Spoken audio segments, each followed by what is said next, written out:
Assalamualaikum warahmatullahi wabarakatuh. Bismillah, walhamdulillah, wassalatu wassalamu ala rasulillah Muhammad bin Abdillah wa ala alihi wa sahbihi wa mawala.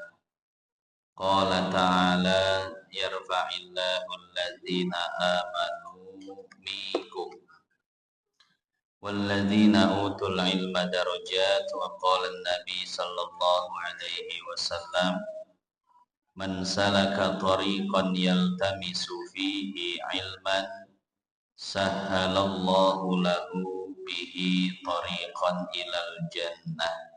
Apakah non-muslim wajib mengerjakan syariat atau tidak? Kalau muslim kan wajib, ya. Muslim wajib sholat, muslim wajib puasa, muslim wajib zakat, muslim wajib haji, dan lain sebagainya. Pertanyaannya, apakah non-muslim wajib menjalankan syariat Islam? Sebagian ulama mengatakan tetap wajib, walaupun non-muslim. Tapi kalau seandainya dia mengerjakan, maka tidak sah pekerjaannya itu. Non-muslim dia sholat, tidak sah sholatnya. Non-muslim dia puasa, tidak sah puasa. Non-muslim dia haji, tidak sah hajinya. Jadi walaupun wajib, tapi ketika dikerjakan tidak sah. Kenapa? Karena syarat sah melaksanakan syariat Islam adalah iman. Iya. Jadi iman dulu kepada Allah dan Rasulnya, baru sah ibadahnya. Ya. Nah, dari mana dalilnya non-muslim wajib menjalankan syariat? Dalilnya itu di dalam Al-Quran. Allah Subhanahu wa Ta'ala berfirman, ini mengisahkan tentang orang kafir yang masuk neraka. Ma salakakum fi saqar? Qalu lam naku minal musallin wa lam naku nut'imul miskin wa kunna nakhudu ma'al khaidin, sampai akhir. Jadi ketika orang kafir masuk neraka, orang Islam itu bertanya, hei orang kafir, kenapa kalian bisa masuk neraka? Apa jawaban orang kafir? Dulu ketika di dunia kami tidak sholat, kami tidak zakat, kami tidak menjalankan syariat. Nah, artinya begini, artinya ini menjadi isyarat bahwasanya orang non-muslim itu juga terkena kewajiban syariat. Mereka wajib sholat, puasa, zakat, haji, dan lain sebagainya. Ya. Nah, apa konsekuensi dari kewajiban ini? Konsekuensinya begini, Pak. Ketika orang kafir itu masuk neraka karena kekafirannya, maka mereka akan berada di neraka kekal untuk selamanya, ya. Tapi berbicara masalah siksaan di neraka, apakah dia akan mendapatkan siksaan yang berat atau yang ringan? Itu tergantung dari perbuatannya dia di dunia. Jadi semakin banyak dia meninggalkan sholat, semakin banyak meninggalkan puasa, semakin banyak meninggalkan haji, maka semakin berat juga siksaan neraka yang akan menimpa dirinya. Misal begini, Pak. Ada orang kafir umur 30 meninggal. Dan ada orang kafir umur 70 meninggal. Kira-kira di nerakanya siksaan yang paling beratnya yang mana? Yang 70, Pak. Kenapa? Karena berarti dia lebih banyak meninggalkan syariat. Jadi konsekuensinya itu ke situ ya. Jadi konsekuensi non-muslim meninggalkan syariat, nanti konsekuensinya adalah siksaan, seberapa berat siksaan yang akan ia terima di neraka nanti, ya. Jadi kalau dalam masalah kekal atau tidaknya, maka dengan dia tidak beriman saja, dengan dia kafir saja, dia akan kekal di neraka. Nah, adapun berat atau tidaknya nanti hukuman di neraka tergantung seberapa banyak kesalahan, dosa, kezoliman, dan meninggalkan syariat yang dia lakukan ketika di dunia. Ya. Lalu bagaimana dengan orang Islam, Pak Ustadz? Orang Islam masuk neraka, betul ya? Mungkin nggak orang Islam masuk neraka? Ya sangat mungkin. Ya. Cuman orang Islam itu kalau masuk neraka, maka di nerakanya itu relatif, artinya tidak kekal. Ya. Berapa lama di neraka tergantung seberapa banyak dosa yang ia lakukan ketika di dunia. Kalau dosanya banyak berarti di nerakanya lama. Kalau sedikit berarti sebentar, minimal 100 tahun lah ya. Jadi sebentar-sebentarnya di neraka, Pak. Inna yauman inda rabbika ka'alfi sanatim mimma ta'udun. Satu hari di sisi Tuhanmu, di sisi Allah itu sama dengan 1000 tahun ya. Ya, jadi iya berapa ribu tahun siksa di neraka itu.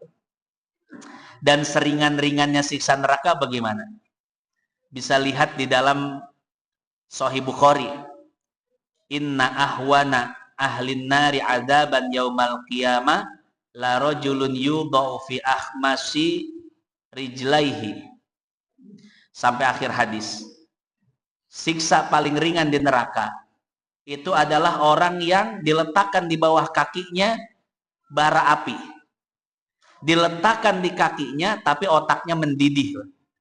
Itu paling ringan siksa api neraka. Itu padahal yang diletakkan di kakinya itu bukan apinya, tapi baru baranya.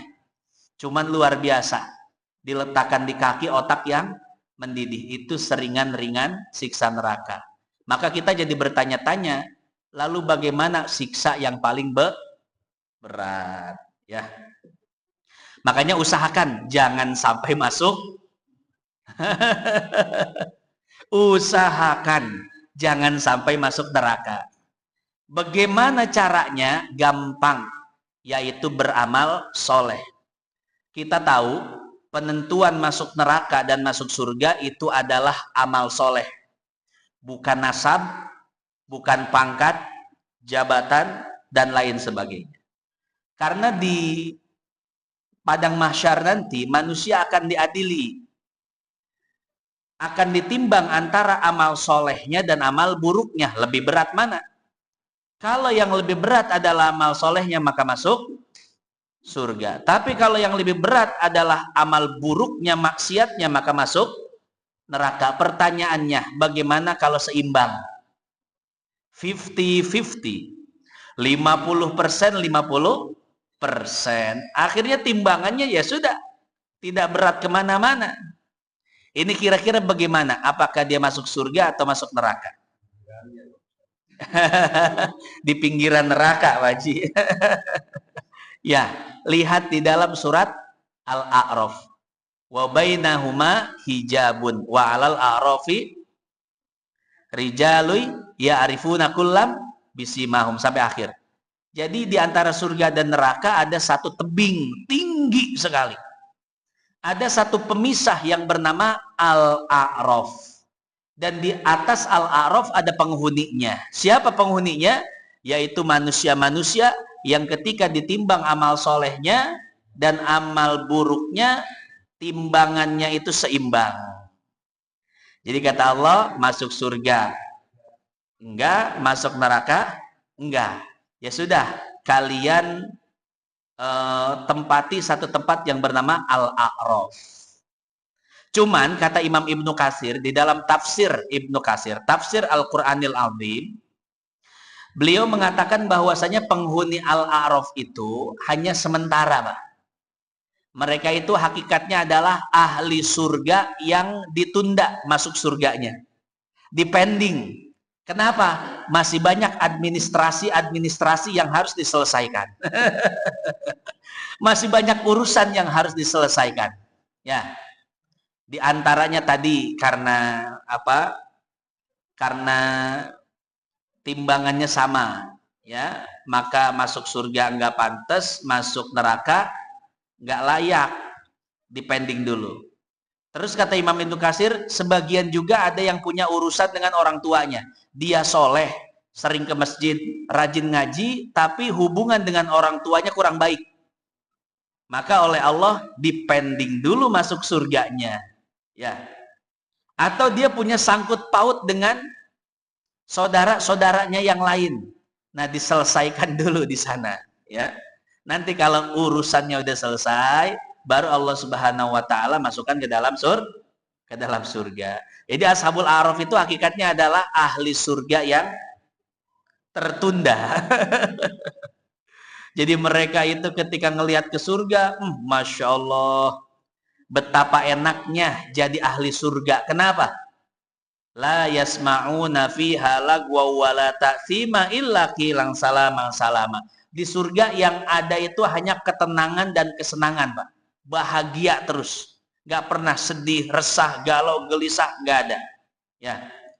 Kemudian di dalam surga apa? Walakum fiha ma tashtahi anfusukum walakum fiha ma tad'un. Apa yang kalian inginkan Allah sediakan. Buah-buahan, minuman, makanan, rumah dan lain sebagainya. Semuanya ada. Makanya Ashabul A'raf ketika ngelihat surga sedih, ngelihat penghuni surga sedih. Kenapa? Kami tidak tergolong ahli surga. Tapi ketika mereka melihat di sisi yang lain ke ahli neraka, mereka bersyukur pada Allah. Alhamdulillah, walaupun gak masuk surga, minimal gak masuk neraka. Itu ahli neraka, ada yang lagi siksaannya macem-macem itu ya. Ada yang ditusuk dari duburnya, dari digunting lisannya, dicolok matanya dan lain sebagainya. Ada yang disetrika punggungnya, Masya Allah. Ya, apalagi dalam Sahih Bukhari disebutkan bahwasanya panas api neraka itu 70 kali lipat daripada panas api dunia. Ya. Nah, cuman ujung-ujungnya nanti Ashabul A'raf akan dimasukkan ke dalam. Nah, makanya hadirin Bapak Ibu yang dimuliakan Allah, para ulama mengatakan ad-dunya mazra'atul akhirah. Dunia itu tempat berkebun, tempat menanam. Kapan panennya? Di akhirat nanti ya. Makanya usahakan di akhirat itu jangan sampai mampir dulu ke neraka. Artinya apa? Usahakan perbanyak amal soleh dan minimalisir dosa-dosa kita. Ya, minimal jangan sampai ngelakuin dosa besar lah ya. Kalau dosa kecil mungkin udah langganan kalau itu mah Pak ya. Langganan dah dosa kecil mah. Tapi ingat ya, dosa kecil walaupun itu kecil, tapi Bapak Ibu harus ingat dengan satu pepatah, sedikit lama-lama menjadi itu dosa kecil. Kalau terus dipelihara bisa jadi dosa besar. Makanya setiap kita bermaksiat, kita istighfar, meminta ampun kepada Allah. Tuh. Nah, jadi seperti itu. Nah, kita kembali bahwasanya non-muslim pun dalam kajian usul fikih ya, sebetulnya mereka wajib menjalankan syariat. Tapi kalau mereka menjalankan syariat, kira-kira sah atau tidak? Tidak sah. Kenapa? Karena tidak ada iman. Karena tadi syarat diterimanya amal soleh adalah beriman kepada Allah, Rasulnya.